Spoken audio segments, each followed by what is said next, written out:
Edward here again to show you today how to fix the garbage disposal. Our garbage disposal hasn't been working very well, so today I'm going to fix it. First we need a pair of pliers, screwdriver, shipping tape, make sure it's heavy duty, and 9-volt batteries. They don't have to be Duracell, they can be Energizer. So today, let's see what we got, what we're working with here.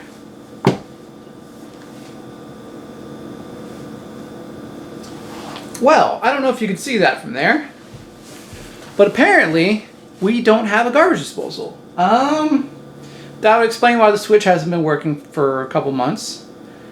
You know, I don't know why I never noticed that, because I like to go under there sometimes, and I've been under there like 50 times and I've never noticed. So that's very weird. I probably should have looked at that before filming this. Well, I consider that a win in my book. Darn it. Well, let me show you around since I got you here. Some of you might notice there's, you know, a pillow and a blanket under here. Well, that's 'cause sometimes I come in here and I hide. You know, sometimes my mom, my girlfriend, Barbara, I call her mom sometimes because she's 19 years older than me, and I just kind of forget because she treats me like a stupid kid sometimes. But yeah, she'll be yelling at me and, you know, telling me to do this, do that, and I'll just come in here and hide. Sometimes, you know, you can see how cozy it is. My little pillow, my little blanket. You know, sometimes she'll have a coworker over. They'll be working late. I don't know why, because she works in an office, so it should be like, you know, I always tell her it should just be done by the time she gets home, but she'll have Jeff come over and they'll be working in her room. She always tells me, don't open the door no matter what. And I guess, like, you know, they're working really hard because every time he leaves, he's always sweaty. She's always sweaty. And, you know, I don't know why they would be, because it's office work, so I don't really know what they're doing in there. But maybe it's because sometimes I hear them praying really loud too, and I hear her yelling, you know, God's name, and I guess they're just, you know, really into their work and praying.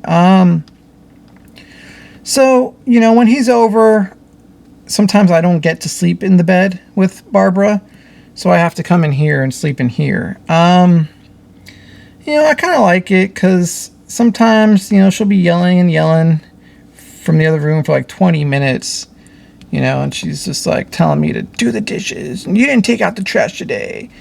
And I'm just like, I don't want to do that stuff, Barbara, you know. So in here, there's no responsibilities. There's just darkness. It's just me and this lonely, dark, black space. And it's just like really comforting knowing it's here for me, you know. It gets so dark that I can't see the walls in here, and sometimes it just goes on forever and ever when it's really dark in here. And, you know, sometimes I pretend I'm an astronaut, you know, away on a mission, away from the earth, and no one can bother me forever. I'm just alone. Sometimes I imagine it's what death is like, you know? Just nothing but beautiful blackness for an eternity. Sometimes I think I'm ready for it, you know? I'm ready for death. When Barbara takes away, like, my video game and TV privileges because she's mad at me, she hides the remotes, I'm just like, you know, what is the point of living anymore? You're supposed to be my girlfriend, man. Like, you shouldn't do things like that. You know, it's not fair.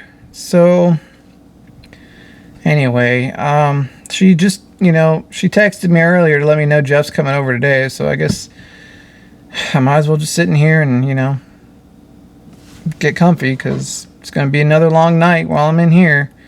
But thanks for watching. Join me again next week when I teach you how to build something else. Thanks!